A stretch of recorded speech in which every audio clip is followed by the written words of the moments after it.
I was very keen on really fleshing out Superman's early stages of his journey first. We had Man of Steel, and then we went quite a bit darker with Batman v Superman. And if he were to succumb to the anti-life equation and become bad Superman, I really wanted to make sure that we saw the hero, Superman, and we saw the true symbol of hope, the beacon of light, before we went down the path of darkness and then redemption. And still something that I am very keen to flesh out. Man of Steel. The wonderful thing about Man of Steel and what Snyder and Nolan and I wanted to do with Superman was create a Superman who was accessible in the sense that what would we do if we lived in a world where we had to keep every single aspect of ourselves hidden and we couldn't really truly interact with people, and how would that affect us? It's especially when you have that scene with Kevin Costner who's saying, look, don't reveal yourself. The world is not ready for you yet, and it'll only be a bad thing.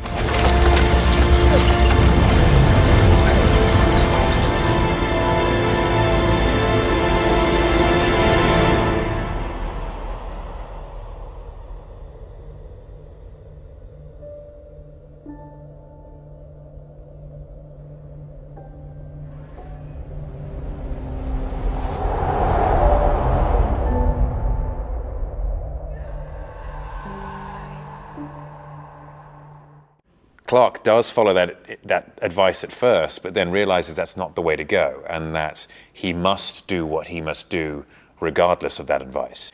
And that was the beautiful bit, is that even though he has restrained himself and lived this life of loneliness, essentially, he's still willing to step out of the shadows and become the hero, despite the fact that it's going to have a negative impact on his life. And that, I think, is the aspect of that symbol of hope. He's representing everything that is good about mankind, despite the fact that mankind may not be good to him. Don't do this! Stop!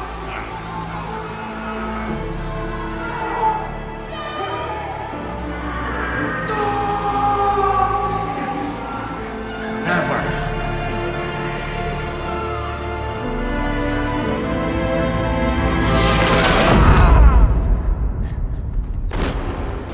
At the end of Man of Steel, it was set up so wonderfully to begin that journey, because he had his first outing against the last surviving member of his species, and had to kill him, and that is going to inform a lot of who he becomes. The terrible destruction of Metropolis, where he's fighting someone who has the same powers of him, but actually has training. He barely makes it out of that thing alive. And so what lessons has he learned? He definitely isn't going to kill anymore. And he's definitely going to make sure that population centers are completely removed from the equation, because now he's experienced it and now he's thinking about it. And so we get those steps towards building that incredible, wise version of Superman, rather than the still wet behind the ears kind. The Witcher. The life of an actor can be very isolated. I tend to be a reasonably private person. And so when it comes to playing Geralt, I was no stranger to the idea of being the solo nomad, like traveler, and going from place to place. That's something I've been doing for 21 years now. And so that aspect of Geralt was definitely easier to tap into. That's not how it happened. Where's your newfound respect? Respect doesn't make history. Toss a coin to your Witcher, oh valley of plenty.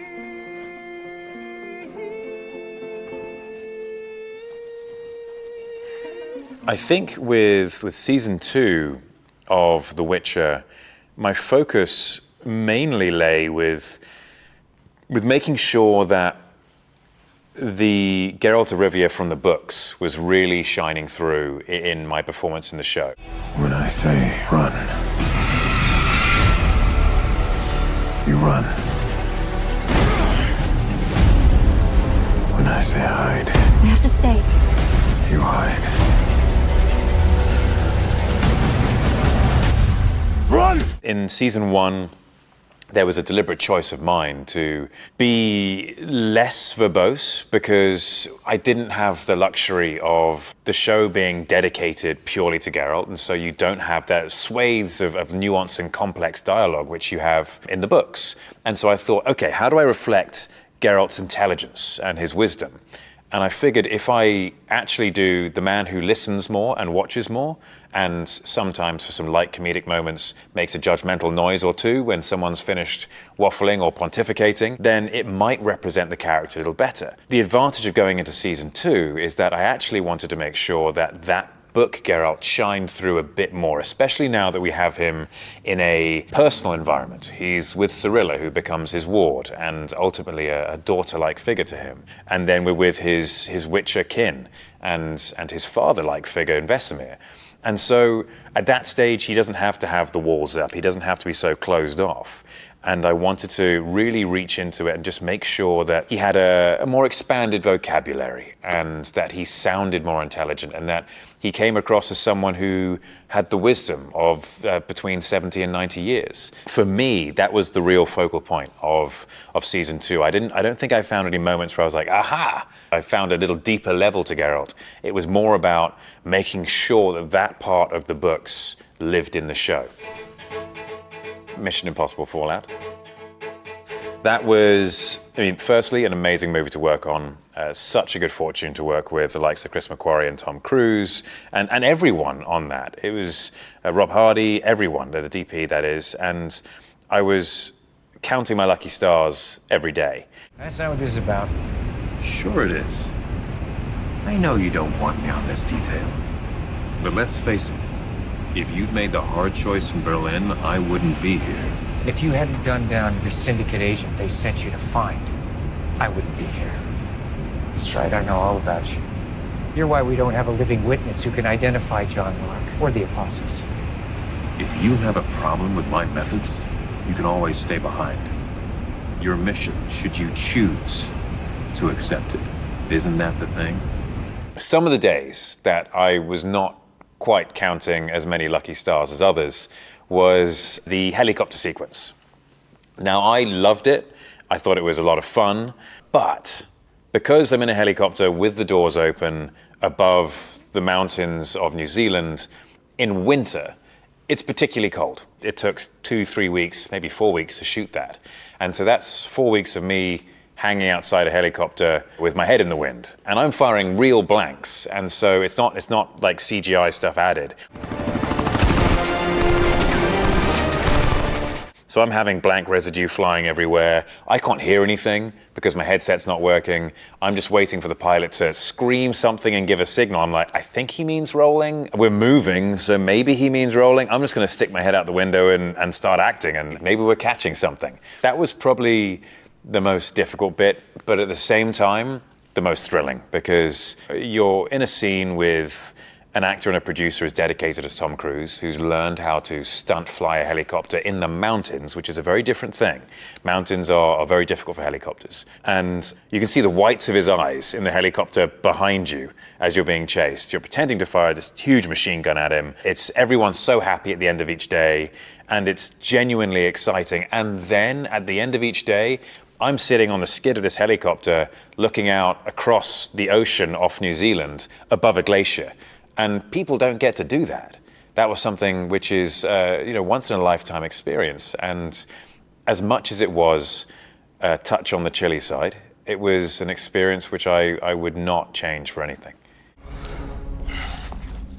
Enough games. I'll take you out of here. Where's Hunt? He's gone to the meeting with a copy of you. Calm down. Call the Apostles. Warn them. I have no way of contacting them, for their safety and mine.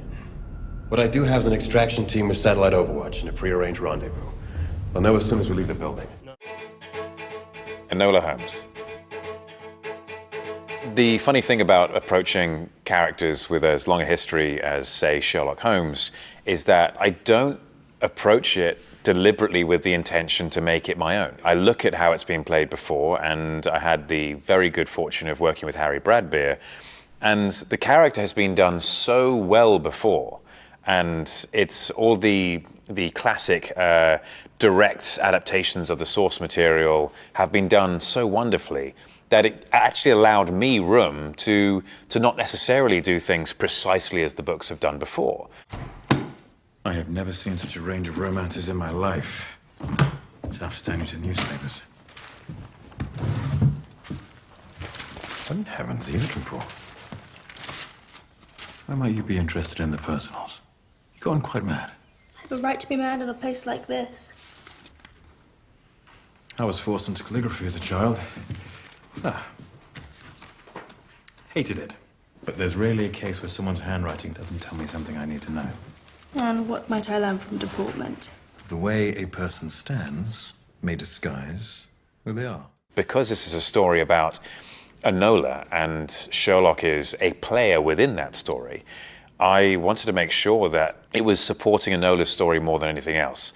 And to play Sherlock in the way I played it was the intention always. It was always to make sure that Enola was the focus and that it was a character who would do nothing but highlight all of Enola's wonderfully positive traits. And we could tie back little family ties here and there, similarities, because ultimately Enola and Sherlock become quite a pair because they do have some real similarities in there.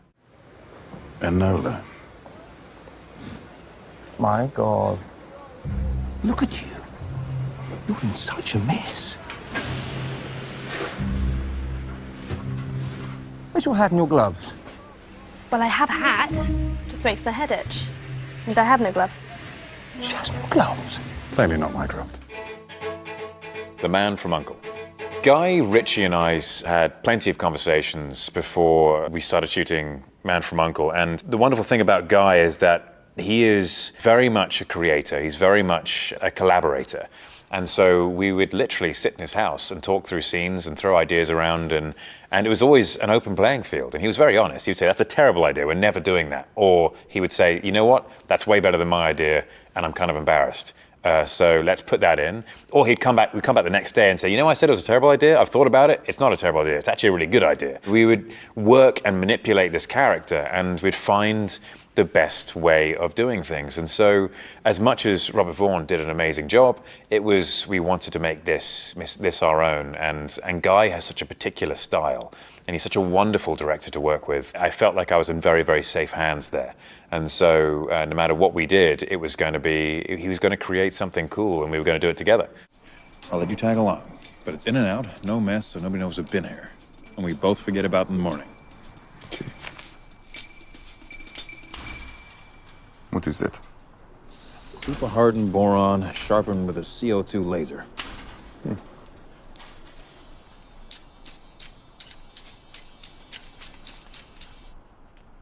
CO2 laser.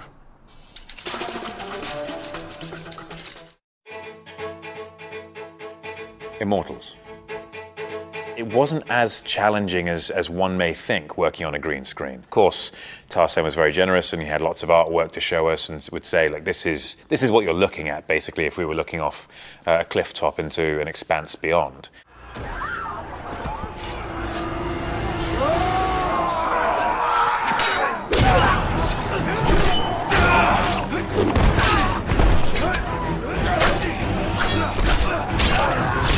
It definitely was a great introduction, because later in my career I ended up working in pure green screen rooms, and that's a bit discombobulating. When it came to Immortals, it was a good warm-up for the rest of it. The Tudors. While playing Charles Brandon, I had the really good fortune of the creator of the show and the writer being Michael Hurst. Michael Hurst is very, very talented, and would always dive and delve deep into the history of all these characters to find the most interesting tidbits. And sometimes he would combine characters, otherwise there'd be too many Marys, Margarets, and Elizabeths to kind of make sense of a TV show. It's really hard to find material on Charles Brandon. I've looked, and he said, yeah, Charles Brandon is a tough one to find stuff on. And so he took what little he had, what little you could find in history, and really expanded upon it. It was such a pleasure having him write that character, because it was almost like he was bringing the character to life. I gave Michael a gift at the end of the show saying if Charles Brandon were alive, he would thank you. Your Grace? What do you want? Only to pass on His Majesty's love. He appreciates the role you will play at my Lord Buckingham's trial, and for all the care you have for His Majesty's well-being.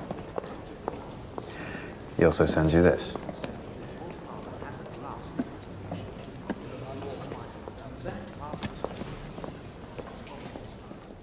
So for me, it was using what came off the page, really.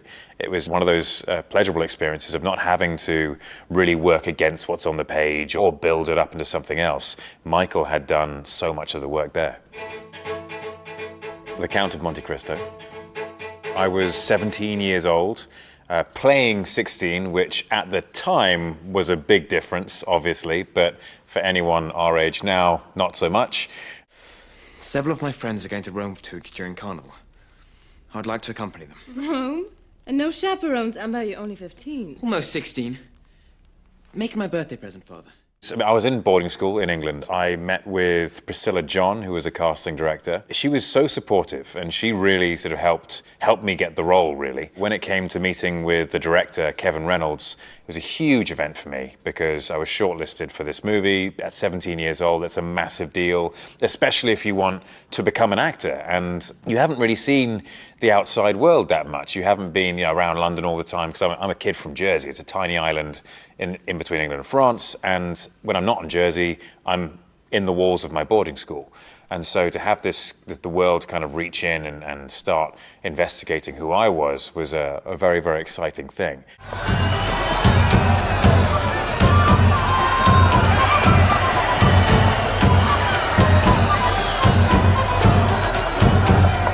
And then I had to have the conversation with my parents about the last year of my schooling. And I said, well, what do I do? And they said, look, you've always wanted to become an actor, go for it, see what happens. If it all falls apart, if it fails, you can go back to school, you can get your A-levels. But otherwise, run with the ball.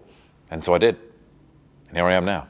The only way one can play a character who is so intelligent that he can dissect every other character before they have a chance to speak is a fantastic writer. It's all up to the writer, it's all up to the director. An actor can do whatever they want, but if it's not on the page and it's not in the scene already, and the director isn't able to pick it up, and the editor isn't able to put it together, then there's no hope for that character to look that intelligent.